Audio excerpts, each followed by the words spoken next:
পবিত্র জুমার দিনে এই চারটি আমল করতে ভুলবেন না। এই চারটি আমল যদি কোনো বান্দা পবিত্র জুমার দিনে পালন করে তাহলে ওই বান্দার পূর্ববর্তী সকল গুনাহ মাফ হয়ে যাবে এবং জান্নাতের দিকে অগ্রসর হয়ে যাবে। প্রিয় নবী হযরত মুহাম্মদ সাল্লাল্লাহু আলাইহি ওয়াসাল্লাম নিজেও এই আমলগুলো পবিত্র জুমার দিনে পালন করতেন, আর তিনি তার সকল উম্মতদের পবিত্র জুমার দিনে এই চারটি আমল করতে বলে গিয়েছেন। হযরত আলী রাদিয়াল্লাহু তাআলা আনহু থেকে বর্ণিত, প্রিয় নবী সাল্লাল্লাহু আলাইহি ওয়াসাল্লাম বলেছেন, যে ব্যক্তি এই চারটি আমল পবিত্র জুমার দিনে করবে না সে হাসরের ময়দানে আমার শাফায়াত থেকে বঞ্চিত হবে। প্রিয় দর্শক, হাসরের ময়দানে প্রিয় নবীর শাফায়াত এবং জাহান্নাম থেকে বাঁচতে হলে এই চারটি আমল পবিত্র জুমার দিনে করতে হবে। আমাদের সমাজের মধ্যে এমন অনেক লোক আছে যারা এই চারটি আমল সম্পর্কে জানে না, অথবা এই চারটি আমল সম্পর্কে জানে কিন্তু এই আমলের ফজিলত সম্পর্কে জানে না, যার ফলে তারা এই আমলগুলো থেকে বিরত থাকে। তাই আজকের এই ভিডিওটি এড়িয়ে যাবেন না। আমরা আপনাদেরকে জানাতে চলেছি সেই চারটি আমল সম্পর্কে যেগুলো পবিত্র জুমার দিনে পালন করলে হাসরের ময়দানে প্রিয় নবীর শাফায়াত পাওয়া যাবে। আর ভিডিওটি শেয়ার করে দিতে ভুলবেন না, কারণ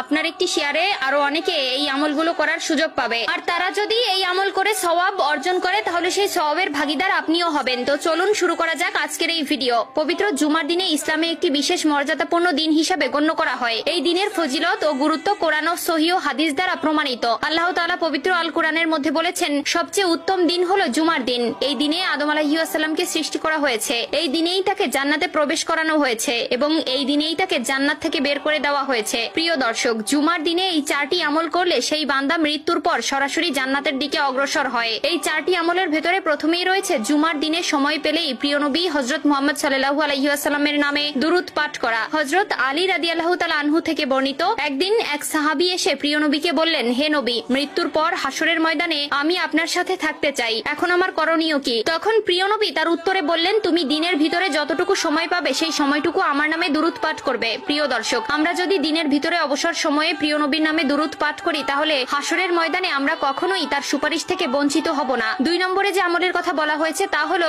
জুমার দিনে ফজরের নামাজ জামায়াতে আদায় করা। কোনো বান্দা যদি জুমার দিনের ফজরের নামাজ জামায়াতে আদায় করে তাহলে ওই বান্দার জন্য পুরো দিন 100 ফেরেশতা আল্লাহর কাছে সুপারিশ করতে থাকবে। 3 নম্বরে যে আমলের কথা বলা হয়েছে তা হলো জুমার দিনের প্রত্যেক ফরজ নামাজ শেষে মোনাজাতে চোখের পানি ফেলে আল্লাহর কাছে ইস্তেগফার করা। প্রিয় নবী বলেছেন, যে ব্যক্তি মোনাজাতে চোখের পানি ফেলে আল্লাহর কাছে ইস্তেগফার করবে আল্লাহ তাআলা ওই বান্দার পূর্ববর্তী সকল গুনাহ মাফ করে দিবেন। সর্বশেষ এবং 4 নম্বর যে আমলের কথা বলা হয়েছে সেটি হচ্ছে জুমার নামাজে যত দ্রুত সম্ভব মসজিদে গিয়ে উপস্থিত হওয়া এবং প্রথম কাতারে গিয়ে বসা। প্রিয় দর্শক, আমরা একটা প্রতিজ্ঞা করি, আমরা আজ থেকে পবিত্র জুমার দিনে এই চারটি আমল পালন করতে কখনোই ভুলবো না। আল্লাহ তাআলা আমাদের সকলকে পবিত্র জুমার দিনে এই চারটি আমল পালন করার তৌফিক দান করুক। আমিন।